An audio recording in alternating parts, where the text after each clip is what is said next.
सतनाम श्री वाहिगुरु साहिब जी। कहाँ दुष प्रभु हमारी, बरन सकै महिमा जो तिहारी। आप लिहो तुम कथा सिधारी,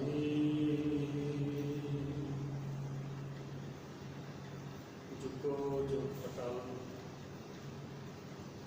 गुरगति उपर सुभाईमान,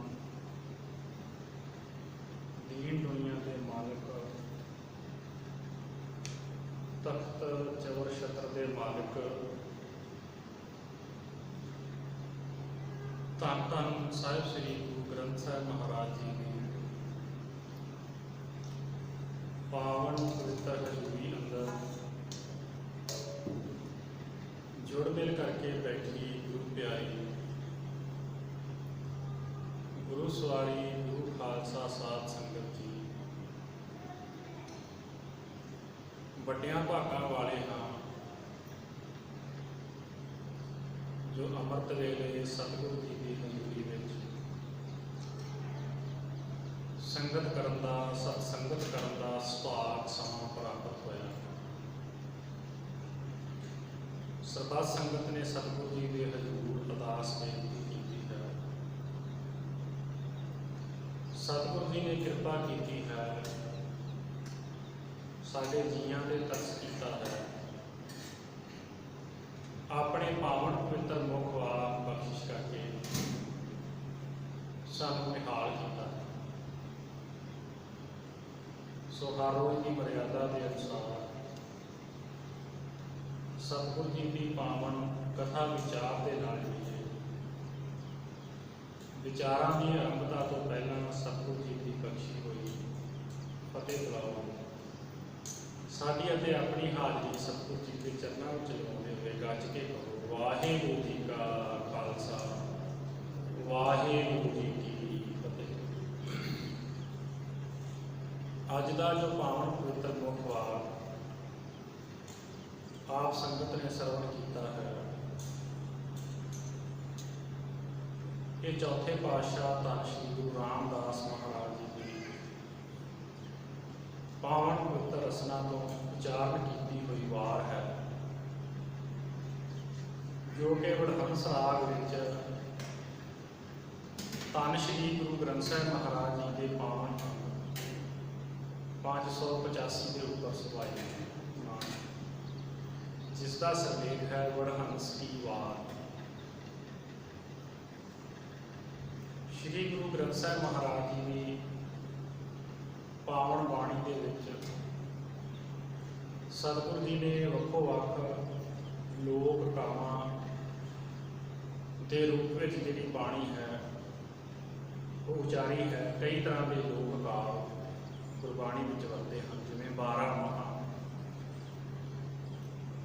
52 अखरी, इस तरह वार 22 वार श्री गुरु ग्रंथ साहिब महाराज जी के वरते।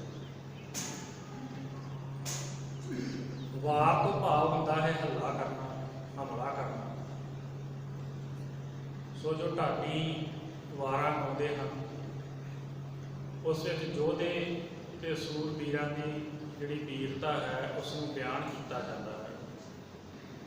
बदी उत्ते नेकी की जिहड़ी जित है वो दर्शाई जाती है।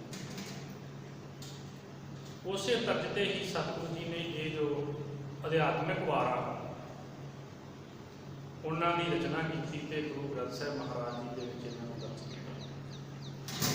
इन्हां वारां की विलक्षणता यह है कि जिथे दुनियावी सधारण वारां दे विच किसी योधे की चढ़त विखाई जाती है, नेकी के उत्ते नेकी की जिहड़ी बदी के उत्ते जित दर्शाई जाती है, सूरमे की वीरता दिखाई जाती है। इन्हां वारां दे विच जो अध्यात्मिक योधे हैं उस परमात्मा के प्यारे हैं, उन्होंने सूरबीर के रूप में पेश किया जाता है। तो जोड़े मन की मत पिछे चलते हैं, जो विकार हैं, जो माया का मोह है, उन्होंने बदी के रूप में पेश किया जाता है। ਤੇ ਵਿਕਾਰਾਂ ਦੇ ਉੱਤੇ ਉਸ ਪਰਮਾਤਮਾ ਦੇ ਨਾਮ ਦੇ ਮਾਰਗ ਦੇ ਪਾਂਧੀ ਸੰਤ ਨੇ, ਭਗਤ ਨੇ ਜਿੱਤ ਕਿਵੇਂ ਪ੍ਰਾਪਤ ਕਰਨੀ ਹੈ ਉਸ ਨੂੰ ਦਰਸਾਇਆ ਜਾਂਦਾ ਹੈ। ਅੱਜ ਦੀ ਜੋ ਵਾਰ ਹੈ ਵਡਹੰਸ ਕੀ ਵਾਰ ਮਹੱਲਾ ਚੌਥਾ। ਨਾਲ ਹੀ ਸਤਿਗੁਰੂ ਜੀ ਨੇ ਲੱਲਾ ਤਹਲੀਮਾ ਕੀ ਧੁਨ ਗਾਵਣੀ, ਕੁਝ ਵਾਰਾਂ ਦੇ ਨਾਲ ਕੁਝ ਧੁਨੀਆਂ ਨੂੰ ਅੰਕਿਤ ਕੀਤਾ ਹੈ ਜੋ ਉਸ ਸਮੇਂ ਦੀਆਂ ਪ੍ਰਸਿੱਧ ਵਾਰਾਂ ਹੋਈਆਂ ਹੋਣਗੀਆਂ, ਜੋ ਲੋਕਾਂ ਵਿੱਚ ਜ਼ਿਆਦਾ ਗਾਈਆਂ ਜਾਂਦੀਆਂ ਹੋਣਗੀਆਂ, ਉਹਨਾਂ ਵਾਰਾਂ ਦੀਆਂ ਧੁਨੀਆਂ ਦਰਜ ਕੀਤੀਆਂ ਹਨ ਤਾਂ ਜੋ ਉਸ ਲੈਅ ਦੇ ਉੱਤੇ ਸਵਾਰ ਦਾ ਗਾਇਨ ਕੀਤਾ ਜਾ ਸਕੇ। ਸੋ ਲੱਲਾ ਤੇ ਤਹਲੀਮਾ ਕਹਿੰਦੇ ਹਨ ਕਿ ਇਹ ਕਾਂਗੜੇ ਦੀ ਰਿਆਸਤ ਦੇ ਦੋ ਰਾਜਪੂਤ ਰਾਜੇ ਸਨ ਤੇ ਲੱਲਾ ਦੇ ਦੇਸ਼ ਦੇ ਵਿੱਚ ਇੱਕ ਵਾਰ ਕਾਲ ਪੈ ਗਿਆ, ਬਾਰਿਸ਼ ਨਾ ਹੋਈ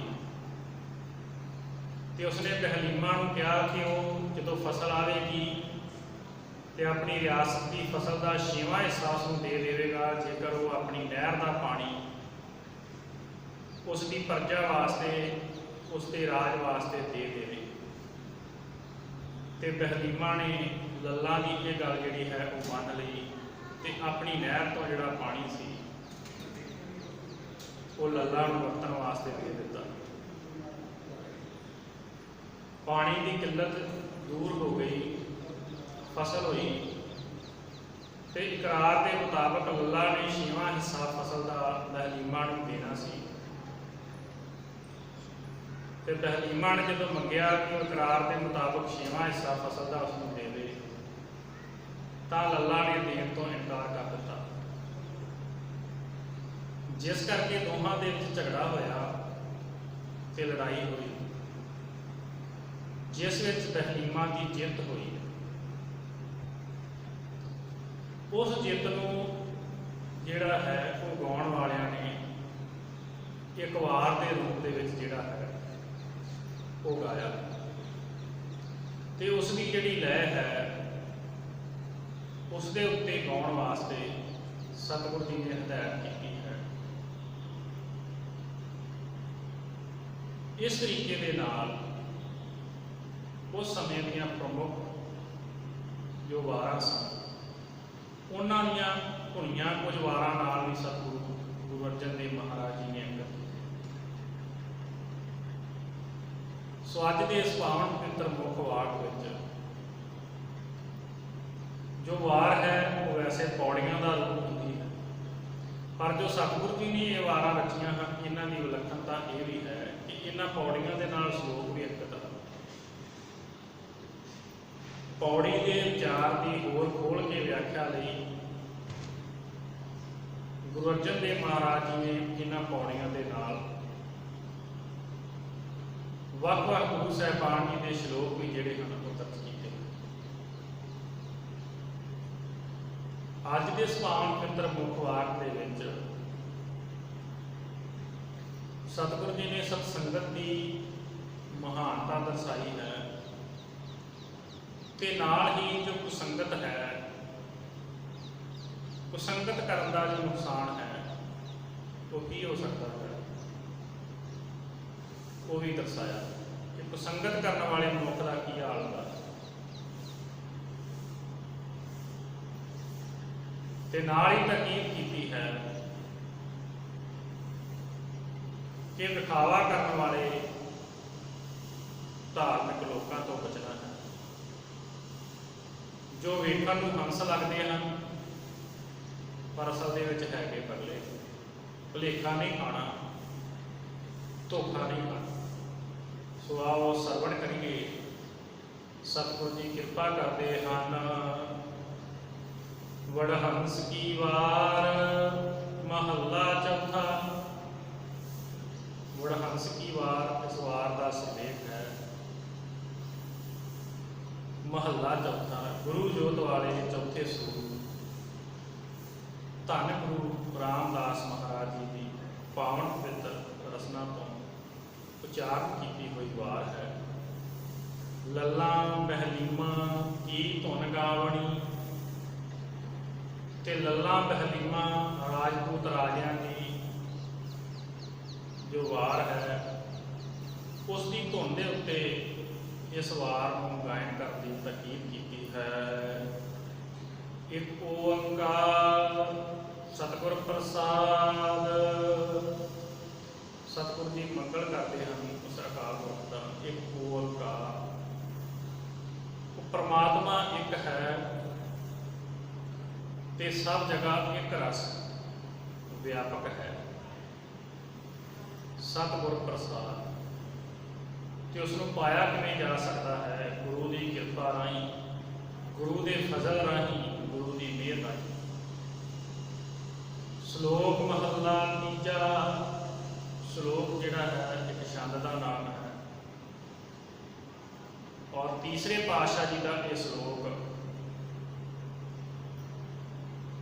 ਇੱਥੇ ਦਰਜ ਕੀਤਾ ਗਿਆ ਹੈ ਸਵਾਰ ਦੇ ਆਰੰਭ ਵਿੱਚ, ਕਿਉਂਕਿ ਵਾਰਾਂ ਦਾ ਜੋ ਮੂਲ ਰੂਪ ਹੈ ਉਹ ਪੌੜੀਆਂ ਦਾ, ਜੋ ਗੁਰੂ ਰਾਮਦਾਸ ਜੀ ਦੀਆਂ ਉਚਾਰਨ ਕੀਤੀਆਂ ਹੋਈਆਂ ਹਨ, ਪਰ ਉਸ ਦੇ ਨਾਲ ਵਿਸ਼ੇ ਦੀ ਹੋਰ ਵਿਸਥਾਰ ਵਾਸਤੇ, ਵਿਆਖਿਆ ਵਾਸਤੇ ਗੁਰੂ ਅਰਜਨ ਦੇਵ ਮਹਾਰਾਜ ਜੀ ਦੇ ਨਾਲ ਵੱਖ-ਵੱਖ ਗੁਰੂ ਸਾਹਿਬਾਨ ਜੀ ਦੇ ਸ਼ਲੋਕ ਜਿਹੜੇ ਹਨ।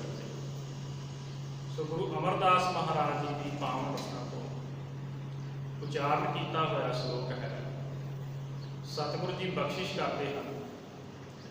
ਸ਼ਬਦ ਰਤੇ ਵਡ ਹੰਸ ਹੈ,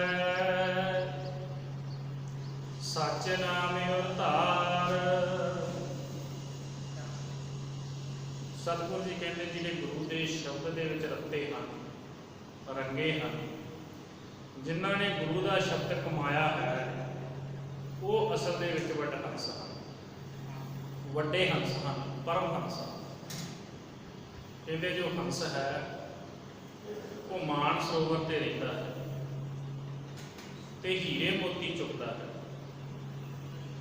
ਚਿੱਟੇ ਰੰਗ ਦਾ ਹੁੰਦਾ ਹੈ, ਜਿਸ ਕਰਕੇ ਕਈ ਵਾਰੀ ਭੁਲੇਖਾ ਪੈ ਜਾਂਦਾ ਹੈ। ਬਗਲਾ ਵੀ ਚਿੱਟੇ ਰੰਗ ਦਾ ਹੁੰਦਾ ਤੇ ਬਗਲਾ ਵੀ ਕਈ ਵਾਰੀ ਇਸ ਤਰ੍ਹਾਂ ਲੱਗਦਾ ਹੈ ਕਿ ਜਿਵੇਂ ਹੰਸ ਹੈ, ਪਰ ਸਤਿਗੁਰੂ ਜੀ ਬਖਸ਼ਿਸ਼ ਕਰਦੇ ਹਨ। ਔਰ ਹੰਸ ਦੀ ਇਹ ਖਾਸੀਅਤ ਹੁੰਦੀ ਹੈ, ਕਹਿੰਦੇ ਹਨ ਕਿ ਜੇ ਉਹ ਦੁੱਧ ਦੇ ਵਿੱਚ ਆਪਣੀ ਚੁੰਝ ਲਗਾ ਦੇਵੇ ਤੇ ਪਾਣੀ ਵੱਖ ਹੋ ਜਾਂਦਾ ਹੈ ਤੇ ਦੁੱਧ ਵੱਖ ਹੋ ਜਾਂਦਾ ਹੈ। ਮਿਲਾਵਟ ਜਿਹੜੀ ਹੈ ਉਹ ਇੱਕ ਪਾਸੇ ਹੋ ਜਾਂਦੀ ਹੈ। ਭਾਵ ਕਿ ਉੱਤਮ ਪੁਰਸ਼ਾਂ ਦੀ, ਉਸ ਪਰਮਾਤਮਾ ਦੇ ਪਿਆਰਿਆਂ ਦੀ ਜੋ ਤਸ਼ਬੀਹ ਹੈ, ਜੋ ਤੁਲਨਾ ਹੈ, ਉਹ ਸਤਿਗੁਰੂ ਜੀ ਨੇ ਹੰਸ ਦੇ ਨਾਲ ਕੀਤੀ ਹੈ। ਉਹਨਾਂ ਦੀ ਬਿਰਤੀ ਹੰਸਾਂ ਵਰਗੀ ਹੁੰਦੀ ਹੈ। ਕਿਉਂ ਕੀਤੀ ਹੈ? ਕਿਉਂਕਿ ਹੰਸ ਦੇ ਵਿੱਚ ਇਹ ਖਾਸੀਅਤ ਹੈ ਕਿ ਉਹ ਮਿਲਾਵਟ ਨੂੰ ਦੂਰ ਕਰਦਾ ਹੈ ਤੇ ਅਸਲ ਜੋ ਪਿਓਰ ਦੁੱਧ ਹੈ ਉਸ ਨੂੰ ਨਿਖਾਰ ਕੇ ਇੱਕ ਪਾਸੇ ਕਰ ਲੈਂਦਾ ਹੈ। ਇਸ ਤਰ੍ਹਾਂ ਦੀ ਤਾਕਤ ਉਸ ਦੀ ਚੁੰਝ ਦੇ ਵਿੱਚ ਹੈ। ਔਰ ਉਸ ਪਰਮਾਤਮਾ ਦੇ ਜੋ ਪਿਆਰੇ ਹੁੰਦੇ ਹਨ, ਉਹਨਾਂ ਦੀ ਬਿਰਤੀ ਵੀ ਹੰਸ ਵਰਗੀ ਹੁੰਦੀ ਹੈ। ਵਿਵੇਕ ਬੁੱਧ ਹੁੰਦੀ ਹੈ, ਜਿਸ ਨੂੰ ਅਸੀਂ ਕਹਿੰਦੇ ਹਾਂ ਵਿਵੇਕ ਬੁੱਧ। ਵਿਵੇਕ ਦਾਨ ਅਸੀਂ ਅਰਦਾਸ ਵਿੱਚ ਮੰਗਦੇ ਹਾਂ। ਵਿਵੇਕ ਦਾ ਇਹੀ ਅਰਥ ਹੈ ਕਿ ਚੰਗੇ ਤੇ ਮਾੜੇ ਦੀ ਪਛਾਣ ਕਰਨੀ ਤੇ ਪਛਾਣ ਕਰਕੇ ਫਿਰ ਚੰਗੇ ਨੂੰ ਧਾਰਨ ਕਰਨਾ, ਉਸ ਮਾਰਗ ਤੇ ਚੱਲਣਾ, ਉਸ ਨੂੰ ਵਿਵੇਕੀ ਕਿਹਾ ਜਾਂਦਾ ਹੈ। ਆਮ ਤੌਰ ਤੇ ਸਾਨੂੰ ਇਹ ਪਤਾ ਤੇ ਹੁੰਦਾ ਹੀ ਹੈ ਕਿ ਸਾਡੇ ਵਾਸਤੇ ਕੀ ਚੰਗਾ ਹੈ, ਕੀ ਮਾੜਾ ਹੈ। ਇੱਕ ਨਸ਼ੇ ਕਰਨ ਵਾਲੇ ਵਿਅਕਤੀ ਨੂੰ ਇਹ ਸੋਝੀ ਹੁੰਦੀ ਹੈ ਕਿ ਨਸ਼ੇ ਜਿਹੜੇ ਹਨ ਉਹ ਮਾੜੇ ਹਨ, ਇਹ ਨਹੀਂ ਕਰਨੀ ਚਾਹੀਦੀ। ਚੋਰ ਨੂੰ ਪਤਾ ਹੈ ਕਿ ਚੋਰੀ ਕਰਨੀ ਗਲਤ ਹੈ, ਇਹ ਨਹੀਂ ਕਰਨੀ ਚਾਹੀਦੀ। ਜਦੋਂ ਅਸੀਂ ਝੂਠ ਬੋਲਦੇ ਹਾਂ ਤੇ ਸਾਨੂੰ ਪਤਾ ਹੁੰਦਾ ਹੈ ਕਿ ਅਸੀਂ ਝੂਠ ਬੋਲ ਰਹੇ ਹਾਂ, ਪਰ ਫਿਰ ਵੀ ਮਾਇਆ ਦੇ ਪ੍ਰਭਾਵ ਵਿੱਚ, ਆਪਣੀਆਂ ਮਜਬੂਰੀਆਂ ਦੇ ਵੱਸ ਅਸੀਂ ਉਹ ਕਰਮ ਕਰਨ ਤੋਂ ਟਲਦੇ ਨਹੀਂ, ਕਿਉਂਕਿ ਸਾਡੇ ਪਾਸ ਵਿਵੇਕ ਨਹੀਂ ਹੈ, ਉਹ ਸ਼ਕਤੀ ਨਹੀਂ ਹੈ, ਉਹ ਸਮਰੱਥਾ ਨਹੀਂ ਹੈ ਕਿ ਅਸੀਂ ਚੰਗੇ ਕੰਮ ਧਾਰਨ ਕਰੀਏ ਤੇ ਮਾੜੇ ਤੋਂ ਤੌਬਾ ਕਰ ਲਈਏ। ਪਰ ਸਤਿਗੁਰੂ ਜੀ ਕਹਿੰਦੇ ਹਨ ਕਿ ਜਿਹੜੇ ਉਸ ਪਰਮਾਤਮਾ ਦੇ ਸ਼ਬਦ ਵਿੱਚ ਰੱਤੇ ਹਨ, ਸ਼ਬਦ ਨੂੰ ਕਮਾਇਆ ਹੈ ਜਿਨ੍ਹਾਂ ਨੇ, ਗੁਰੂ ਦੀ ਸਿੱਖਿਆ 'ਤੇ ਚੱਲਦੇ ਹਨ, ਉਹਨਾਂ ਦੀ ਬਿਰਤੀ ਹੰਸਾਂ ਵਰਗੀ ਹੋ ਜਾਂਦੀ ਹੈ। ਉਹ ਵੱਡੇ ਹੰਸ ਪਰਮਹੰਸ ਹੁੰਦੇ ਹਨ। ਉਹਨਾਂ ਦੇ ਵਿੱਚ ਇਹ ਸ਼ਕਤੀ, ਇਹ ਸਮਰੱਥਾ ਹੁੰਦੀ ਹੈ ਕਿ ਉਹ ਚੰਗੇ ਮਾਰਗ ਨੂੰ ਅਪਣਾਉਂਦੇ ਹਨ, ਗਲਤ ਮਾਰਗ ਉੱਤੇ ਕਦੀ ਨਹੀਂ ਚੱਲਦੇ, ਦੁਨੀਆ ਦੇ ਮੋਹ ਮਾਇਆ ਦੇ ਵਿੱਚ ਕਦੀ ਨਹੀਂ ਪੈਂਦੇ। ਛੋਟੇ ਸਾਹਿਬਜ਼ਾਦਿਆਂ ਨੂੰ ਵਜ਼ੀਰ ਖਾਨ ਨੇ ਕਿੰਨੇ ਲਾਲਚ ਦਿੱਤੇ ਸੀ ਕਿ ਤੁਹਾਨੂੰ ਰਾਜ ਭਾਗ ਦਿੱਤਾ ਜਾਵੇਗਾ, ਧਨ ਦੌਲਤ ਦਿੱਤੀ ਜਾਵੇਗੀ, ਤੁਸੀਂ ਐਸ਼ੋ ਆਰਾਮ ਦੀ ਜ਼ਿੰਦਗੀ ਬਤੀਤ ਕਰ ਸਕੋ, ਪਰ ਤੁਸੀਂ ਆਪਣਾ ਧਰਮ ਛੱਡ ਦਿਓ, ਇਸਲਾਮ ਨੂੰ ਧਾਰਨ ਕਰ ਲਓ। ਕਿਉਂਕਿ ਗੁਰੂ ਗੋਬਿੰਦ ਸਿੰਘ ਮਹਾਰਾਜ ਜੀ ਦੇ ਲਾਲ ਸਨ, ਗੁਰੂ ਦੀ ਸੰਗਤ ਕੀਤੀ ਸੀ ਉਹਨਾਂ ਨੇ, ਸੋ ਉਹਨਾਂ ਨੇ ਜਿਹੜਾ ਦੂਸਰਾ ਮਾਰਗ ਸੀ, ਜੋ ਗਲਤ ਰਸਤਾ ਸੀ, ਉਹ ਨਹੀਂ ਅਪਣਾਇਆ। ਵਿਵੇਕ ਦੇ ਧਾਰਨੀ ਸਨ, ਵਿਵੇਕ ਬੁੱਧ ਵਾਲੇ ਸਨ, ਹੰਸ ਬਿਰਤੀ ਸੀ, ਸ਼ਹਾਦਤ ਦਾ ਜਾਮ ਕੀਤਾ, ਪਰ ਸੱਚ ਦੇ ਮਾਰਗ ਤੋਂ ਪਾਸੇ ਨਹੀਂ। ਗੁਰੂ ਅਮਰਦਾਸ ਪਾਤਸ਼ਾਹ ਜੀ ਕਹਿੰਦੇ ਹਨ ਕਿ ਇਹ ਬਿਰਤੀ, ਇਹ ਅਵਸਥਾ ਹੰਸਾਂ ਵਾਲੀ ਇਸ ਤਰ੍ਹਾਂ ਪ੍ਰਾਪਤ ਹੁੰਦੀ ਹੈ, ਗੁਰੂ ਦੇ ਸ਼ਬਦ ਨਾਲ ਜੁੜ ਕੇ, ਗੁਰਬਾਣੀ ਨਾਲ ਜੁੜ ਕੇ, ਹਿਰਦੇ ਵਿੱਚ ਵਸਾ ਕੇ, ਤਾਂ ਉਹ ਮਨੁੱਖ ਜਿਹੜਾ ਹੈ ਵੱਡਾ ਹੰਸ, ਪਰਮਹੰਸ ਬਣ ਜਾਂਦਾ ਹੈ। ਸੱਚ ਸੰਗ ਰਹੇ, ਸਦ ਸੱਚ ਰਹੇ, ਸੱਚੇ ਨਾਮ ਪਿਆਰ।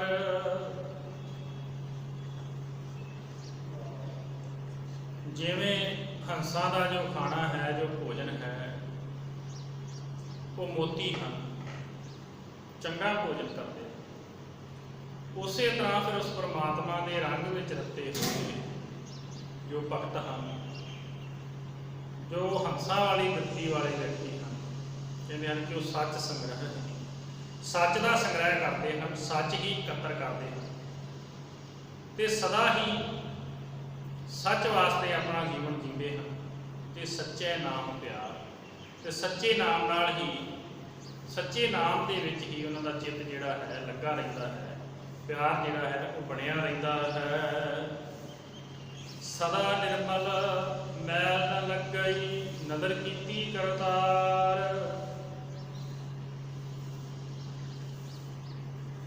ਫਿਰ ਉਹ ਸਦਾ ਹੀ ਨਿਰਮਲ ਭਾਵ ਕੇ ਵਿਕਾਰਾਂ ਦੀ ਕਾਰਕ ਤੋਂ ਰਹਿੰਦੇ ਹਨ। ਕੋਈ ਵੀ ਵਿਕਾਰ, ਮਾਇਆ ਦਾ ਪ੍ਰਭਾਵ ਉਹਨਾਂ ਨੂੰ ਉਹਦਾ ਨਹੀਂ, ਵਿਆਪਦਾ ਨਹੀਂ। ਜਿਨ੍ਹਾਂ ਤੇ ਉਹ ਨਜ਼ਰ ਕਰ ਦਿੰਦਾ ਹੈ, ਕਰਤਾਰ ਨਜ਼ਰ ਕਰ ਦਿੰਦਾ ਹੈ, ਪਰਮਾਤਮਾ ਕਰਨ ਕਾਰਨ ਹਾਰ ਨਜ਼ਰ ਕਰ ਦਿੰਦਾ ਹੈ, ਉਹਨਾਂ ਨੂੰ ਫਿਰ ਕੋਈ ਵੀ ਸੱਚ ਦੇ ਮਾਰਗ ਤੋਂ ਡੁਲਾ ਨਹੀਂ ਸਕਦਾ। ਉਹ ਸਦਾ ਹੀ ਨਿਰਮਲ ਰਹਿੰਦੇ ਹਨ, ਪਵਿੱਤਰ ਰਹਿੰਦੇ ਹਨ। ਨਾਨਕ ਹਉ ਤਿਨ ਕੈ ਬਲਿਹਾਰਣੈ, ਜੋ ਅਨ ਦਿਨ ਜਪਹਿ ਮੁਰਾਰ। ਤੇ ਸਤਿਗੁਰੂ ਜੀ ਬਖਸ਼ਿਸ਼ ਕਰਦੇ ਹਨ ਕਿ ਨਾਨਕ ਐਸੇ ਜੀਵਾਂ ਤੋਂ ਬਲਿਹਾਰਨੇ ਜਾਂਦਾ ਹੈ, ਕੁਰਬਾਨ ਜਾਂਦਾ ਹੈ, ਆਪਣਾ ਆਪ ਕੁਰਬਾਨ ਕਰਦਾ ਹੈ, ਜੋ ਆਣ ਦੇਣ, ਜੋ ਦਿਨ ਰਾਤ ਮੁਰਾਰ ਨੂੰ, ਉਸ ਅਕਾਲ ਪੁਰਖ ਨੂੰ, ਪਰਮਾਤਮਾ ਨੂੰ ਜਪਦੇ ਹਨ, ਧਿਆਉਂਦੇ ਹਨ। ਮਹੱਲਾ ਤੀਜਾ। ਇੱਕ ਹੋਰ ਸ਼ਲੋਕ ਗੁਰੂ ਅਮਰਦਾਸ ਮਹਾਰਾਜ ਜੀ ਦਾ ਇਸ ਦੇ ਨਾਲ ਹੀ ਇਹ ਅੰਕਿਤ ਹੈ। ਮੈਂ ਜਾਣਿਆ ਵਡ ਹੰਸ ਹੈ, ਤਾਂ ਮੈਂ ਜੀਆ ਸੰਗ। ਸਤਿਗੁਰੂ ਜੀ ਕਹਿੰਦੇ ਕਈ ਵਾਰ ਕੀ ਹੁੰਦਾ ਹੈ, ਸੁਚੇਤ ਕਰਦੇ ਹਨ ਸਾਨੂੰ, ਸਤਿਗੁਰੂ ਜੀ ਸੋਝੀ ਦਿੰਦੇ ਹਨ ਕਿ ਅਸੀਂ ਵੀ ਹੰਸ ਦੇ ਭੁਲੇਖੇ ਕਿਤੇ ਬਗਲੇ ਦੀ ਸੰਗਤ ਵਿੱਚ ਨਾ ਪੈ ਜਾਈਏ। ਸੱਚੇ ਗੁਰੂ ਦੀ ਭਾਲ ਵਿੱਚ ਦੁਨੀਆ ਦੇ ਆਪੋ ਬਣੇ ਗੁਰੂਆਂ ਦੇ ਲੜ ਲੱਗ ਕੇ ਆਪਣੇ ਰਸਤੇ ਤੋਂ ਭਟਕ ਨਾ ਜਾਈਏ। ਸਤਿਗੁਰੂ ਜੀ ਕਹਿੰਦੇ ਮੈਂ ਸਮਝਿਆ ਕਿ ਇਸ ਨੇ ਬੜਾ ਵਧੀਆ ਬਾਣਾ ਪਾਇਆ ਹੈ, ਧਾਰਮਿਕ ਲਿਬਾਸ ਪਾਇਆ ਹੈ, ਗੱਲਾਂ ਵੀ ਬਹੁਤ ਵਧੀਆ ਕਰਦਾ ਹੈ, ਇਹ ਬੜਾ ਹੰਸ ਹੈ, ਉਸ ਪਰਮਾਤਮਾ ਦਾ ਪਿਆਰਾ ਹੈ। ਕਹਿੰਦੇ ਮੈਂ ਤਾਂ ਕਰਕੇ ਇਸ ਦਾ ਸੰਗ ਕਰ ਲਿਆ। ਅਸੀਂ ਵੀ ਕਈ ਵਾਰ ਭੁਲੇਖਾ ਖਾ ਜਾਂਦੇ ਹਾਂ, ਜੀਵਨ ਦੀਆਂ ਖੁਸ਼ੀਆਂ ਲਈ, ਸੁੱਖਾਂ ਲਈ ਅਸੀਂ ਵੀ ਕਿਸੇ ਦੇ ਬਹਿਕਾਵੇ ਦੇ ਵਿੱਚ ਆ ਕੇ ਕਿ ਫਲਾਣਾ ਵਿਅਕਤੀ ਬੜੀ ਕਰਨੀ ਦਾ ਮਾਲਕ ਹੈ, ਬੜੀਆਂ ਰਿੱਧੀਆਂ ਸਿੱਧੀਆਂ ਦਾ ਮਾਲਕ ਹੈ, ਅਸੀਂ ਵੀ ਉਸਦੇ ਡੇਰੇ ਤੇ ਉਸਦੇ ਦਰ ਤੇ ਚਲੇ ਜਾਂਦੇ ਹਾਂ। ਕਿਸੇ ਵਿਅਕਤੀ ਨੂੰ ਆਪਣਾ ਗੁਰੂ ਮੰਨ ਲੈਂਦੇ ਹਾਂ ਕਿ ਮੈਂ ਫਲਾਣੇ ਨੂੰ ਮੰਨਦਾ ਹਾਂ, ਮੈਂ ਫਲਾਣੇ ਨੂੰ ਮੰਨਦਾ। ਭੋਲੀ ਭਾਲੀ ਲੁਕਾਈ ਇਸ ਤਰ੍ਹਾਂ ਗਲਤ ਮਾਰਗ ਤੇ ਕਈ ਵਾਰ ਚੱਲ ਪੈਂਦੀ ਹੈ। ਜਿੱਥੇ ਉਸ ਪਰਮਾਤਮਾ ਦੇ ਪਿਆਰੇ ਸੰਸਾਰ ਤੇ ਹਨ, ਹੰਸ ਬਿਰਤੀ ਵਾਲੇ ਹਨ, ਉੱਥੇ ਦੁਨੀਆ ਨੂੰ ਠੱਗਣ ਵਾਸਤੇ ਬਗਲੇ ਵੀ ਬਹੁਤ ਹਨ, ਜਿਨ੍ਹਾਂ ਨੇ ਲਿਬਾਸ ਤਾਂ ਉਹਨਾਂ ਸੰਤਾਂ ਵਰਗਾ, ਉਹਨਾਂ ਫਕੀਰਾਂ ਵਰਗਾ, ਉਹਨਾਂ ਸਾਧੂਆਂ ਵਰਗਾ ਹੀ ਪਾਇਆ ਹੋਇਆ ਹੈ, ਪਰ ਉਹਨਾਂ ਦੇ ਕਰਮ ਉਹ ਬਗਲਿਆਂ ਵਰਗੇ, ਬਿਰਤੀ ਬਗਲਿਆਂ ਵਰਗੀ ਹੈ। ਹੰਸਾਂ ਦੀ ਬਿਰਤੀ ਹੈ, ਹੰਸਾਂ ਹੀਰਾ ਮੋਤੀ ਚੁਗਣਾ, ਬਾਗ ਡੱਡਾ ਪਾਲਣ ਜਾਏ, ਤੇ ਬਗਲਾ ਜਿਹੜਾ ਹੈ ਡੱਡੀਆਂ ਮੱਛੀਆਂ ਪਾਲਦਾ ਹੈ। ਔਰ ਆਦਿ ਕਾਲ ਤੋਂ ਹੀ ਇਹ ਚੱਲਦਾ ਆਇਆ ਹੈ, ਕੋਈ ਅੱਜ ਦੀ ਨਵੀਂ ਗੱਲ ਨਹੀਂ ਹੈ। ਨੌਵੇਂ ਪਾਤਸ਼ਾਹ ਸ੍ਰੀ ਗੁਰੂ ਤੇਗ ਬਹਾਦਰ ਜੀ ਨੂੰ ਜਦੋਂ ਗੁਰਗੱਦੀ ਮਿਲੀ ਤੇ ਗੁਰੂ ਹਰਕ੍ਰਿਸ਼ਨ ਸਾਹਿਬ ਜੀ ਨੇ ਇਸ਼ਾਰਾ ਕੀਤਾ ਕਿ ਬਾਬਾ ਬਕਾਲੇ, ਕਿ ਸਾਡੇ ਤੋਂ ਬਾਅਦ ਸਾਡੇ ਬਾਬਾ ਦਾਦਾ ਜੀ ਗੁਰੂ ਤੇਗ ਬਹਾਦਰ ਜੀ ਬਕਾਲੇ ਦੀ ਧਰਤੀ ਹਨ, ਉਹ ਅਗਲੇ ਗੁਰੂ ਹੋਣਗੇ। ਤੇ ਬਹੁਤ ਸਾਰੇ ਨਕਲੀ ਗੁਰੂ ਆਪਣੇ ਆਪ ਨੂੰ ਗੁਰੂ ਕਮਾਉਣ ਲੱਗੇ ਤੇ ਉੱਥੇ ਮੰਜੀਆਂ ਲਾ ਕੇ ਬੈਠ ਗਏ। ਇਸ ਤਰ੍ਹਾਂ ਦੇ ਅੱਜ ਵੀ ਬਹੁਤ, ਪਰ ਗੁਰੂ ਕਾਲ ਦੇ ਵੇਲੇ ਵੀ ਸਨ। ਗੁਰੂ ਦੇ ਬਰਾਬਰ ਆਪਣੇ ਆਪ ਨੂੰ ਗੁਰੂ ਦਰਸਾਉਣ ਲੱਗ ਗਏ। ਪਰ ਮੱਖਣ ਸ਼ਾਹ ਵਰਗੇ ਸਿੱਖ ਜੋ ਹੰਸ ਬਿਰਤੀ ਵਾਲੇ ਸਨ, ਜਿਨ੍ਹਾਂ ਨੇ ਇੱਕ ਪਲ ਦੇ ਵਿੱਚ ਪਛਾਣ ਲਿਆ ਕਿ ਸੱਚਾ ਗੁਰੂ ਕਿਹੜਾ ਹੈ ਤੇ ਝੂਠਾ ਕਿਹੜਾ ਹੈ, ਤੇ ਸੱਚੇ ਗੁਰੂ ਤੇਗ ਬਹਾਦਰ ਜੀ ਨੂੰ ਲੱਭ ਕੇ ਤੇ ਸੰਗਤ ਨੂੰ ਦੱਸਿਆ ਕਿ ਇਹ ਸੰਗਤੇ ਸੱਚਾ ਗੁਰੂ ਲਾਧੋ ਰੇ, ਸੱਚਾ ਗੁਰੂ ਲਾਧੋ, ਹੋਕਾ ਦਿੱਤਾ। ਉਸ ਸਮੇਂ ਵੀ ਸਤਿਗੁਰੂ ਜੀ ਦੀ ਰੀਸ ਤੇ ਬਹੁਤ ਸਾਰੇ ਆਪਣੇ ਆਪ ਨੂੰ ਗੁਰੂ ਕਹਾਉਂਦੇ ਸਨ, ਬਹੁਤ ਸਾਰੇ ਬਗਲੇ ਆਪਣੇ ਆਪ ਨੂੰ ਹੰਸ ਅਖਵਾਉਂਦੇ ਸਨ। ਧੀਰ ਬੱਲੀਏ, ਰਾਮ ਰਾਈਏ, ਮੀਣੇ ਮਸੰਦ, ਪਿੱਛੀ ਚੰਦ ਵਰਗੇ। ਔਰ ਇੱਥੋਂ ਤੱਕ ਕਿ ਸਤਿਗੁਰੂ ਜੀ ਦੀ ਰੀਸ ਦੇ ਵਿੱਚ ਜਿਹੜਾ ਹੈ ਉਹ ਕੱਚੀ ਬਾਣੀ ਵੀ ਉਚਾਰਦੇ ਸੀ। ਸਤਿਗੁਰੂ ਜੀ ਨੇ ਗੁਰਬਾਣੀ ਵਿੱਚ ਵੀ ਇਸ ਦਾ ਜ਼ਿਕਰ ਕੀਤਾ। ਸਤਿਗੁਰੂ ਕੀ ਰੀਸੇ ਹੋਰ ਕੱਚ ਵਿੱਚ ਬੋਲਦੇ, ਸੇ ਕੂੜਿਆਰ ਕੂੜੇ ਚੜ ਪੜੀਏ। ਸਤਿਗੁਰ ਬਿਨਾ ਹੋਰ ਕੱਚੀ ਹੈ ਬਾਣੀ, ਬਾਣੀ ਤਾਂ ਕੱਚੀ ਸਤਿਗੁਰ ਬਾਝੋਂ ਹੋਰ ਕੱਚੀ ਬਾਣੀ। ਕੱਚੀ ਬਾਣੀ ਵੀ ਰਚਦੇ ਸਨ ਕਿ ਅਸੀਂ ਗੁਰੂ ਹਾਂ। ਪਰ ਗੁਰੂ ਕੇ ਸਿੱਖ ਜੋ ਹੰਸ ਬਿਰਤੀ ਦੇ ਮਾਲਕ ਸਨ, ਉਹ ਉਹਨਾਂ ਦੱਬੀ ਪਖੰਡੀ ਨਕਲੀ ਗੁਰੂਆਂ ਦੀ ਭੁਲੇਖੇ ਦੇ ਵਿੱਚ ਨਹੀਂ ਪਏ। ਉਹਨਾਂ ਦੀ ਪਛਾਣ ਕੀਤੀ ਤੇ ਸੱਚੇ ਗੁਰੂ ਦੇ ਲੜ ਲੱਗੇ ਰਹੇ। ਅੱਜ ਕੱਲ੍ਹ ਵੀ ਇਸ ਤਰ੍ਹਾਂ ਦੇ ਤੁਹਾਨੂੰ ਗੁਰੂ ਮਿਲ ਜਾਣਗੇ, ਜਿਹੜੇ ਰਾਤੋਂ ਰਾਤ ਕਹਿਣਗੇ ਕਿ ਅਸੀਂ ਤੁਹਾਡੇ ਕੰਮ ਕਰਾ ਦੇਵਾਂਗੇ, ਆਹ ਮੰਤਰ ਲੈ ਲਵੋ, ਆਹ ਧਾਗਾ ਲੈ ਲਵੋ, ਆਹ ਜਾਦੂ ਇਸ ਤਰ੍ਹਾਂ ਕਰ ਲਵੋ, ਆਹ ਟੂਣਾ ਇਸ ਤਰ੍ਹਾਂ ਕਰ ਲਵੋ, ਤੁਹਾਡੇ ਕਾਰਜ ਜਿਹੜੇ ਸਰ ਜਾਣਗੇ। ਪਰ ਗੁਰੂ ਅਮਰਦਾਸ ਪਾਤਸ਼ਾਹ ਜੀ ਸਮਝਾਉਂਦੇ ਹਨ ਕਿ ਇਹ ਭੋਲਿਓ, ਉਹ ਬਗਲੇ ਹਨ, ਉਹਨਾਂ ਦਾ ਕੰਮ ਤੁਹਾਨੂੰ ਠੱਗਣਾ ਹੈ, ਲੁੱਟਣਾ ਹੈ, ਆਪਣੇ ਪਿੱਛੇ ਲਾਉਣਾ ਹੈ, ਉਹ ਤੁਹਾਨੂੰ ਦੇ ਕੁਝ ਨਹੀਂ ਸਕਦੇ। ਤੇ ਸਤਿਗੁਰੂ ਜੀ ਕਹਿੰਦੇ ਮੈਂ ਜਾਣਿਆ ਇਸ ਤਰ੍ਹਾਂ ਦੇ ਲਿਬਾਸ ਵੇਖ ਕੇ, ਹੰਸਾਂ ਵਰਗਾ, ਭਗਤਾਂ ਵਰਗੀ ਚਾਲ ਵੇਖ ਕੇ, ਬੋਲੀ ਮਿੱਠੀ ਵੇਖ ਕੇ। ਸੱਜਣ ਠੱਗ ਦਾ ਨਾਮ ਹੀ ਸੱਜਣ ਸੀ, ਕਹਿਣ ਨੂੰ ਸੱਜਣ ਸੀ, ਤੇ ਲੋਕਾਂ ਵਾਸਤੇ ਵਿਖਾਵੇ ਵਾਸਤੇ ਸਰਾਂ ਵੀ ਬਣਾਈ ਹੋਈ ਸੀ ਕਿ ਮੈਂ ਰਾਹੀਆਂ ਪਾਤੀਆਂ ਨੂੰ ਇੱਥੇ ਰਹਿਣ ਵਾਸਤੇ ਸ਼ਰਮ ਦਿੰਦਾ। ਪਰ ਬਿਰਤੀ ਬਗਲਿਆਂ ਵਾਲੀ ਸੀ, ਜਦੋਂ ਮੌਕਾ ਲੱਗਦਾ ਸੀ ਜਦੋਂ ਲੁੱਟ ਲੈਂਦਾ ਸੀ। ਤੇ ਗੁਰੂ ਨਾਨਕ ਸਾਹਿਬ ਨੇ ਫਿਰ ਉਸ ਨੂੰ ਸਿੱਧੇ ਰਾਹ ਪਾਇਆ, ਅਸਲ ਦੇ ਵਿੱਚ ਸੱਜਣ ਬਣਾਇਆ।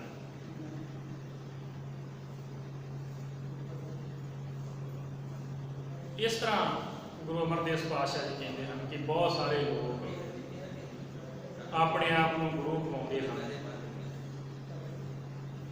ਬਗਲਿਆਂ ਦੀ ਬਿਰਤੀ ਵਾਲੇ ਹਨ। ਕਿਤਨੇ ਆਪਾਂ ਦੇਖਦੇ ਹਾਂ ਅੱਜ ਕੱਲ੍ਹ ਜੋ ਆਪਣੇ ਆਪ ਨੂੰ ਗੁਰੂ ਕਹਾਉਂਦੇ ਹਨ, ਫਿਰ ਉਹ ਜੇਲ੍ਹਾਂ ਦੇ ਵਿੱਚ ਬੰਦ ਵੀ ਹੁੰਦੇ ਹਨ। ਕਈ ਤਰ੍ਹਾਂ ਦੇ ਵੱਡੇ ਵੱਡੇ ਦੁਸ਼ਕਰਮਾਂ ਦੇ ਉਹਨਾਂ ਦੇ ਉੱਤੇ ਇਲਜ਼ਾਮ ਵੀ ਲੱਗਦੇ ਹਨ। ਫਿਰ ਬਗਲਿਆਂ ਵਾਲੀ ਬਿਰਤੀ ਹੀ ਹੋਈ ਨਾ, ਵੇਖਣ ਨੂੰ ਹੰਸ। ਸਤਿਗੁਰੂ ਜੀ ਕਹਿੰਦੇ ਇਸ ਤਰ੍ਹਾਂ ਮੈਂ ਦੇਖਿਆ ਕਿ ਬਹੁਤ ਸਾਰੇ ਬਗਲੇ ਬਿਰਤੀ ਵਾਲੇ ਹੰਸ ਬਣ ਕੇ ਬੈਠੇ, ਤੇ ਮੈਂ ਹੰਸ ਜਾਣ ਕੇ ਉਹਨਾਂ ਦੀ ਸੰਗਤ ਕਰ ਲਈ। ਜੇ ਜਾਣਾ ਬਗ ਬੱਕੋੜਾ ਤਾਂ ਜਨਮ ਨ ਦੇਂਦੀ ਅੰਗ। ਤੇ ਸਤਿਗੁਰੂ ਜੀ ਕਹਿੰਦੇ ਜੇ ਮੈਨੂੰ ਪਤਾ ਹੁੰਦਾ ਕਿ ਇਹ ਜਿਤਨੇ ਵੀ ਗੁਰੂ ਹਨ, ਜਿਤਨੇ ਵੀ ਧਾਰਮਿਕ ਲੋਕ ਹਨ, ਇਹ ਕੇਵਲ ਧਾਰਮਿਕ ਹੋਣ ਦਾ ਵਿਖਾਵਾ ਕਰਦੇ ਹਨ, ਅਸਲ ਦੇ ਵਿੱਚ ਇਹ ਧਾਰਮਿਕ ਨਹੀਂ ਹਨ। ਅਸਲ ਦੇ ਵਿੱਚ ਇਹ ਬਗਲੇ ਹਨ, ਵੇਖਣ ਨੂੰ ਸੰਤ ਲੱਗਦੇ ਹਨ। ਜੇ ਮੈਨੂੰ ਪਤਾ ਹੁੰਦਾ ਤੇ ਮੈਂ ਕਦੀ ਵੀ ਇਹਨਾਂ ਦਾ ਸੰਗ ਨਾ ਕਰਦਾ, ਇਹਨਾਂ ਦੀ ਸੰਗਤ ਨਾ ਕਰਦਾ। ਸਤਿਗੁਰੂ ਜੀ ਸਾਨੂੰ ਸਮਝਾਉਂਦੇ ਹਨ, ਕਿਉਂਕਿ ਸਾਡੇ ਪਾਸ ਤਾਂ ਹੁਣ ਧੰਨ ਸ਼੍ਰੀ ਗੁਰੂ ਗ੍ਰੰਥ ਸਾਹਿਬ ਮਹਾਰਾਜ ਜੀ ਪੂਰੇ ਗੁਰੂ, ਸੱਚੇ ਗੁਰੂ ਹਨ, ਜੋ ਸਾਨੂੰ ਵਿਵੇਕ ਬੁੱਧ ਬਖਸ਼ਿਸ਼ ਕਰਦੇ ਹਨ, ਸਹੀ ਮਾਰਗ ਦਿਖਾਉਂਦੇ ਹਨ।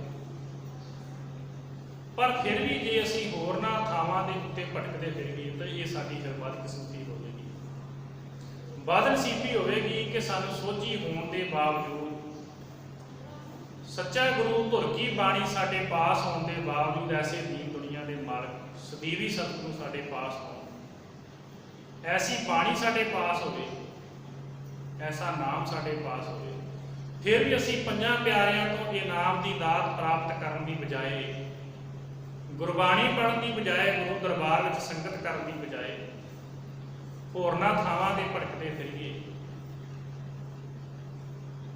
ਹੋਰ ਦੰਬੀਆਂ ਪਖੰਡੀਆਂ ਪਿੱਛੇ ਲੱਗੇ ਫਿਰੀਏ, ਤਾਂ ਫਿਰ ਸਾਡਾ ਜਿਹੜਾ ਹੈ ਉਹ ਕਦੇ ਵੀ ਪਾਰ ਉਤਾਰਾ ਨਹੀਂ ਹੋਵੇਗਾ। ਉਹਨਾਂ ਦੇ ਪਿੱਛੇ ਲੱਗ ਕੇ ਉਹੋ ਜਿਹੀ ਹੀ ਸਾਡੀ ਬੁੱਧ ਹੋਵੇਗੀ ਤੇ ਉਹੋ ਜਿਹਾ ਹੀ ਸਾਨੂੰ ਫਲ ਪ੍ਰਾਪਤ ਹੋਵੇਗਾ। ਤੇ ਸਤਿਗੁਰੂ ਜੀ ਕਹਿੰਦੇ ਜੇ ਮੈਨੂੰ ਪਤਾ ਹੋਵੇ ਤੇ ਕਦੀ ਵੀ ਇਹੋ ਜਿਹੇ ਦੇ ਜਿਹੜਾ ਸੰਗ ਹੈ ਉਹ ਨਹੀਂ ਕਰਨਾ ਚਾਹੀਦਾ। ਮਹੱਲਾ ਤੀਜਾ। ਹੰਸਾਂ ਵੇਖ ਤਰੰਦਿਆਂ ਬੱਗਾ ਪਿਆਇਆ ਚਾਓ। ਸਤਿਗੁਰੂ ਜੀ ਕਹਿੰਦੇ ਜਿਹੜੇ ਹੰਸ ਸਨ ਸਮੁੰਦਰ ਦੇ ਵਿੱਚ ਤੈਰ ਰਹੇ ਸਨ ਤੇ ਬਗਲਿਆਂ ਨੇ ਵੇਖਿਆ ਕਿ ਇਹ ਵੀ ਸਾਡੇ ਵਰਗੇ ਹੀ ਹਨ। ਵੇਖੋ ਜੇ ਇਹ ਤੈਰ ਸਕਦੇ ਹਨ ਤੇ ਅਸੀਂ ਵੀ ਤੈਰ ਸਕਦੇ ਹਾਂ। ਬੜੇ ਚਾਅ ਦੇ ਨਾਲ ਉਹ ਵੀ ਤਰਨ ਵਾਸਤੇ ਆ ਗਏ, ਸਮੁੰਦਰ ਦੇ ਵਿੱਚ ਤੈਰਨ ਵਾਸਤੇ ਆ ਗਏ। ਇਸੇ ਤਰ੍ਹਾਂ ਹੀ ਅੱਜ ਕੱਲ੍ਹ ਦੇ ਇਹ ਦੰਭੇ ਪਖੰਡੀ ਗੁਰੂ ਕਰਦੇ ਕਿ ਇਹ ਕਿਹੜਾ ਕੰਮ ਹੈ, ਲੋਕਾਂ ਨੂੰ ਆਪਣੇ ਪਿੱਛੇ ਹੀ ਲਾਉਣਾ।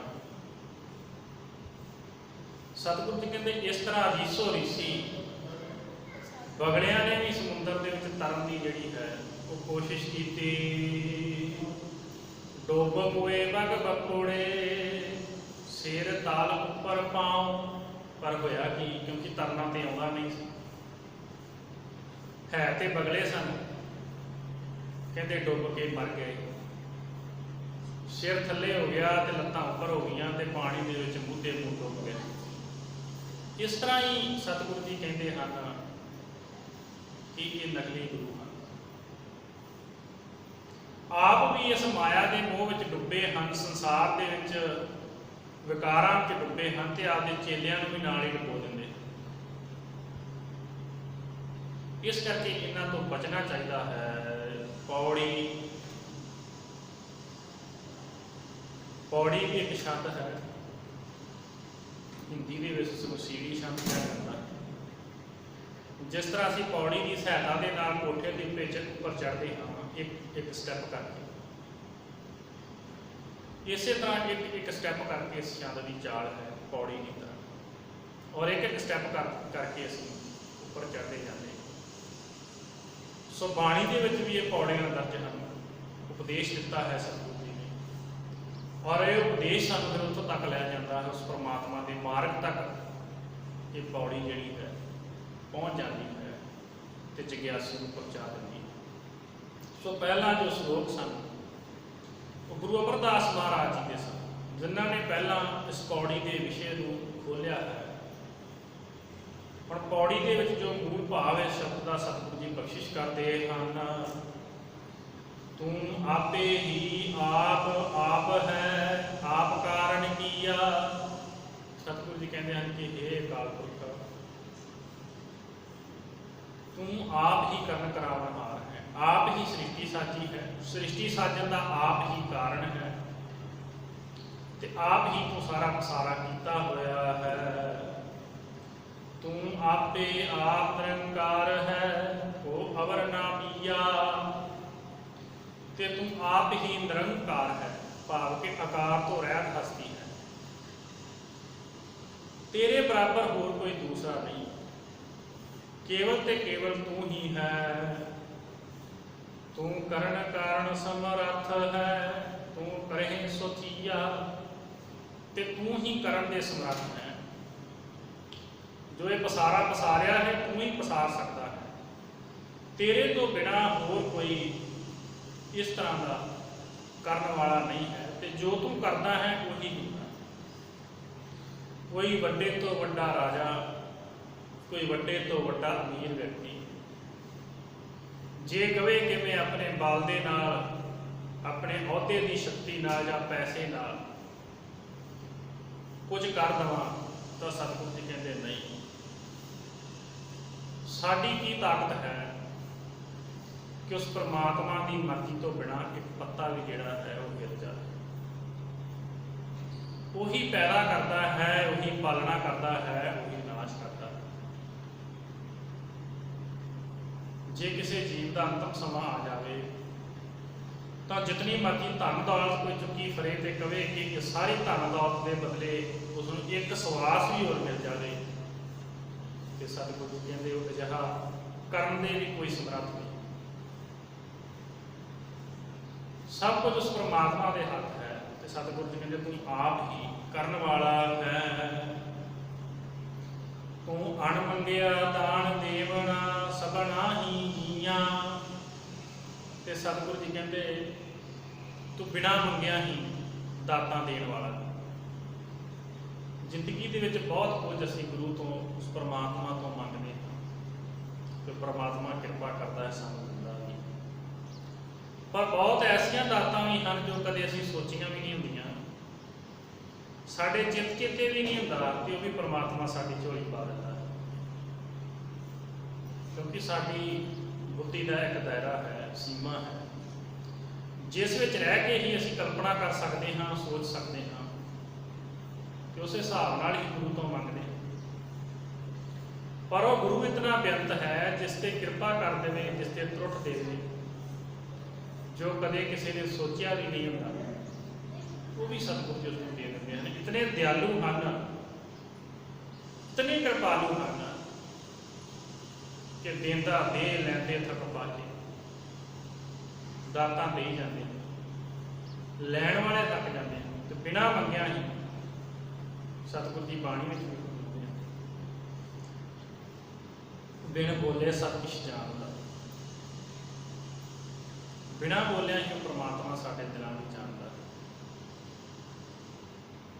घट घट के अंतर की जानत, भले बुरे की पीर पछाणत। हर हिरदे भी जानता है, चंगे ते माड़े की पछाण परमात्मा करता है कि किहदे हिरदे दे विच चंगियाई है तो किहदे हिरदे दे विच बुराई है।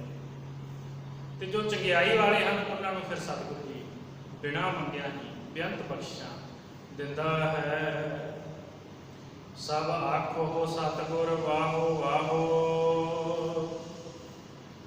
जिन दान हर नाम मुख दिया। तो सतगुरु जी कहते हैं कि फिर ऐसे परमात्मा सारे ही धन धन आखो, क्योंकि कितना कीमती दात के शरीर ही जे आप सोचीए तो कितना कीमती सानू दिता है।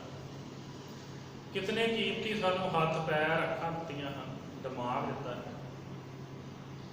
जे इन्हां विचों कोई अग साडे पास ना होवे तो फिर सानू सोची आउंदी है कि इसका मुल की। पर सतगुरु जी कहते जे फिर भी असीं उस परमात्मा का शुक्र ना करिए, धन्नवाद ना करिए, उसनूं वाहो वाहो ना करिए, उसकी सिफत ना करिए, तो यह किरत कणता होवे। इस करके सतगुरु जी कहते वो दाता देने वाला है। बिना मंगिया ही उसने इतना कीमती शरीर सारे दिता है, ये जीवन दिता है। सतगुरु जी कहते हैं कि उस परमात्मा ਸਾਰੇ ਹੀ ਵਾਹੋ ਵਾਹੋ ਆਖੋ ਤੇ ਜਿਸ ਨੇ ਨਾਮ ਦਾ ਦਾਨ ਦਿੱਤਾ। ਸਭ ਤੋਂ ਉੱਤਮ ਕੀ ਹੈ? ਸਭ ਤੇ ਉੱਤਮ ਹਰ ਕੀ ਕਥਾ, ਨਾਮ ਸੁਣਤ ਦਰਦ ਦੁੱਖ ਲੱਥਾ। ਸਭ ਤੇ ਉੱਤਮ ਨਾਮ ਦਾ ਦਾਨ ਹੈ। ਅਰਦਾਸ ਦੇ ਵਿੱਚ ਵੀ ਹਰ ਰੋਜ਼ ਸਿੱਖ ਗੁਰੂ ਤੋਂ ਨਾਮ ਦਾ ਦਾਨ ਮੰਗਦਾ ਹੈ, ਨਾਮ ਦੀ ਦਾਤ ਮੰਗਦਾ ਹੈ, ਕਿਉਂਕਿ ਨਾਮ ਸਭ ਤੋਂ ਸਿਰਮੌਰ ਹੈ, ਸ਼੍ਰੇਸ਼ਟ ਹੈ। ਤੇ ਸਤਿਗੁਰੂ ਜੀ ਕਹਿੰਦੇ ਹਨ ਕਿ ਜਿਸਨੇ ਇਤਨਾ ਕੀਮਤੀ ਨਾਮ ਦੀ ਦਾਤ ਸਾਨੂੰ ਦਿੱਤੀ ਹੈ, ਉਸ ਦਾ ਫਿਰ ਸਦਾ ਹੀ ਸਾਨੂੰ ਵਾਹੋ ਵਾਹੋ ਕਰਨਾ ਚਾਹੀਦਾ। ਤੋ ਜਿਸ ਠਾਕੁਰ ਸੇ ਨਾਹੀ ਚਾਰਾ, ਤਾਕੋ ਕੀਜੇ ਸਾਧ ਨਮਸਕਾਰਾ। ਜੋ ਕਰਨ ਕਾਰਨ ਹਾਰ ਉਹ ਪ੍ਰਮਾਤਮਾ ਹੈ। ਜੇ ਉਸ ਅੱਗੇ ਸਾਡਾ ਕੋਈ ਜ਼ੋਰ ਨਹੀਂ ਤੇ ਉਸ ਵਰਗਾ ਕੋਈ ਹੋਰ ਨਹੀਂ, ਤੇ ਫਿਰ ਐਸੇ ਪ੍ਰਮਾਤਮਾ ਨੂੰ ਸਦਾ ਹੀ ਸਾਨੂੰ ਨਮਸਕਾਰ ਕਰਨੀ ਚਾਹੀਦੀ ਹੈ। ਤੇ ਹੋਰ ਦੰਭੀ ਪਖੰਡੀ ਬਗਲੇ ਜੋ ਆਪਣੇ ਆਪ ਨੂੰ ਹੰਸ ਪਾਉਂਦੇ ਹਨ, ਉਹਨਾਂ ਤੋਂ ਸੁਚੇਤ ਹੋ ਕੇ ਸੱਚੇ ਨਾਮ ਨੂੰ ਆਪਣੇ ਹਿਰਦੇ ਵਿੱਚ ਵਸਾਓ। ਇੱਥੋਂ ਤੱਕ ਦੇਖਣ ਵਿੱਚ ਆਉਂਦਾ ਹੈ ਕਿ ਸਤਿਗੁਰੂ ਜੀ ਨੇ ਬਾਣੀ ਦੇ ਵਿੱਚ ਨਾਮ ਦੀ ਮਹਿਮਾ ਨੂੰ ਬਿਆਨਿਆ ਹੈ। ਤੇ ਕਈ ਵਾਰ ਇਹੋ ਜਿਹੇ ਲੋਕ ਸੰਗਤ ਨੂੰ ਗੁੰਮਰਾਹ ਕਰ ਲੈਂਦੇ ਹਨ ਕਿ ਸਾਡੇ ਪਾਸੋਂ ਨਾਮ ਲਓ, ਅਸੀਂ ਨਾਮ ਦਿੰਦੇ ਹਾਂ। ਤੇ ਭੋਲੇ ਭਾਲੇ ਲੋਕ ਇਸ ਭੁਲੇਖੇ ਵਿੱਚ ਪੈ ਜਾਂਦੇ ਹਨ ਕਿ ਹਾਂ ਗੁਰਬਾਣੀ ਵਿੱਚ ਵੀ ਨਾਮ ਦੀ ਮਹਿਮਾ ਹੈ ਤੇ ਸਾਨੂੰ ਨਾਮ ਲੈਣਾ ਚਾਹੀਦਾ ਹੈ। ਤੇ ਉਹ ਨਾਮ ਲੈਣ ਵਾਸਤੇ ਵੀ ਐਸੇ ਲੋਕਾਂ ਦੇ ਪਿੱਛੇ ਲੱਗ ਜਾਂਦੇ ਹਨ ਤੇ ਉਹ ਨਾਮ ਦਿੰਦੇ ਹਨ। ਕੀ ਦਿੰਦੇ ਹਨ, ਕੀ ਨਹੀਂ ਦਿੰਦੇ, ਇਹ ਤਾਂ ਉਹ ਨਾਮ ਲੈਣ ਵਾਲੇ ਹੀ ਦੱਸ ਸਕਦੇ ਹਨ। ਪਰ ਨਾਮ ਦੇ ਦੇਣ ਦੇ ਉੱਤੇ, ਨਾਮ ਦੇ ਨਾਮ ਉੱਤੇ ਵੀ ਉਹ ਬਗਲੇ ਬਿਰਤੀ ਵਾਲੇ ਲੋਕਾਂ ਨੂੰ ਜਿਹੜਾ ਹੈ ਉਹ ਆਪਣੇ ਪਿੱਛੇ ਲਾਉਂਦੇ। ਪਰ ਸਤਿਗੁਰੂ ਜੀ ਕਹਿੰਦੇ ਹਨ ਕਿ ਸੱਚਾ ਨਾਮ ਉਸ ਪਰਮਾਤਮਾ ਦਾ ਕੀ ਹੈ? ਵਾਹੋ ਵਾਹੋ, ਵਾਹੋ ਵਾਹੋ ਕਰਨਾ, ਉਸਦੀ ਸਿਫਤ ਕਰਨਾ। ਔਰ ਪ੍ਰਾਪਤ ਕਿੱਥੋਂ ਹੁੰਦਾ ਹੈ? ਗੁਰੂ ਤੋਂ ਪ੍ਰਾਪਤ ਹੁੰਦਾ ਹੈ।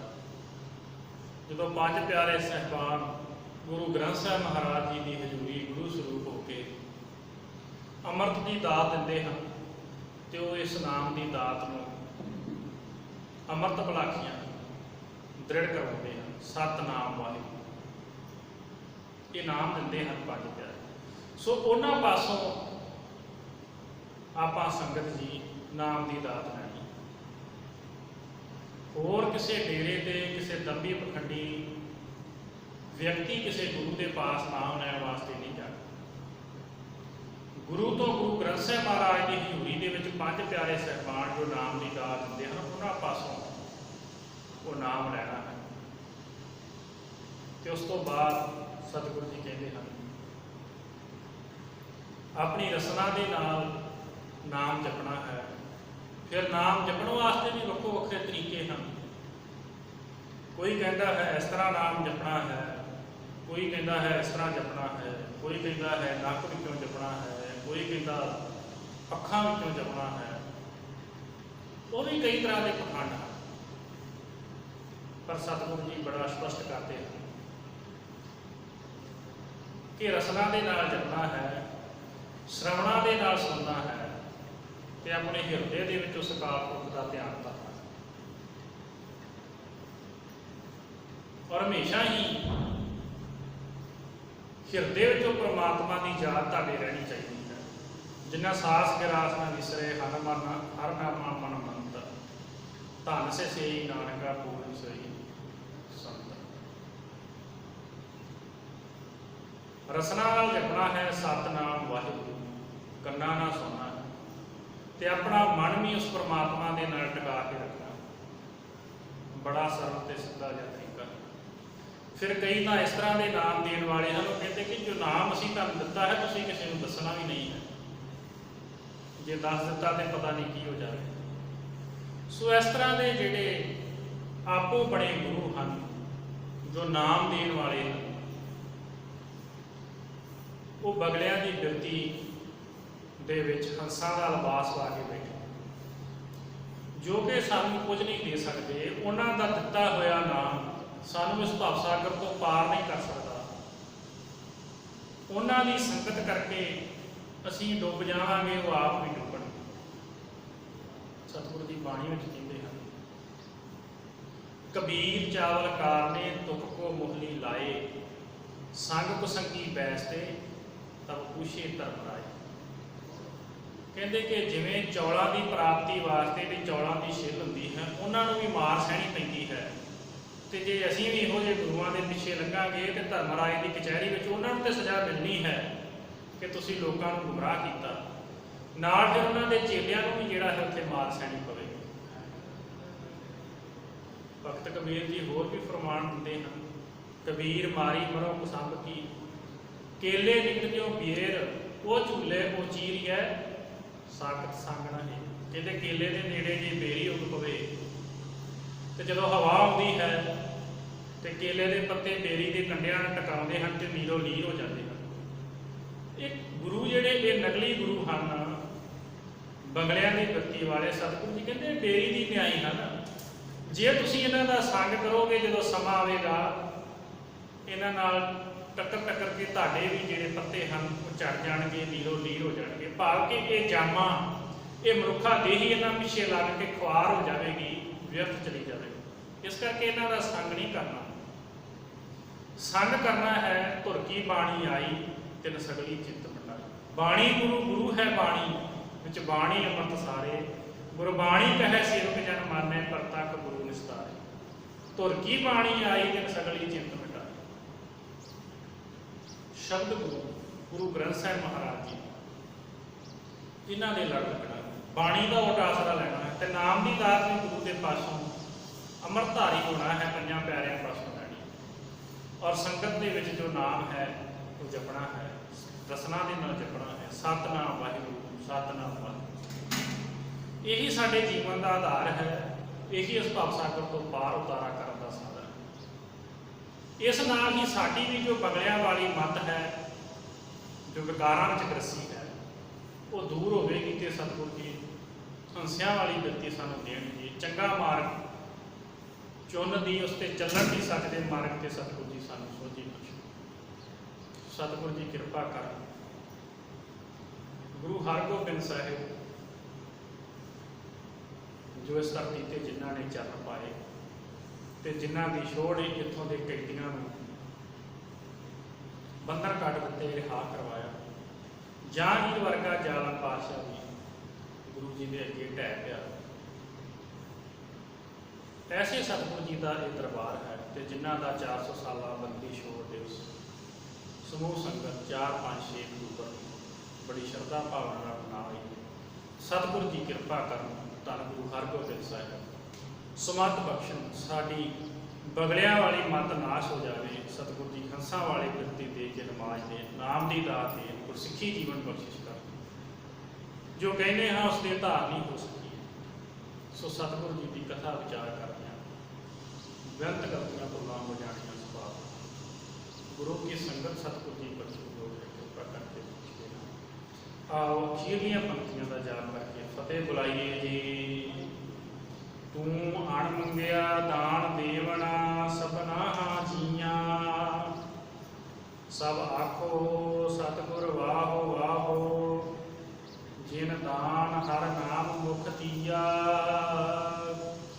वाहे गुरु जी का खालसा वाहे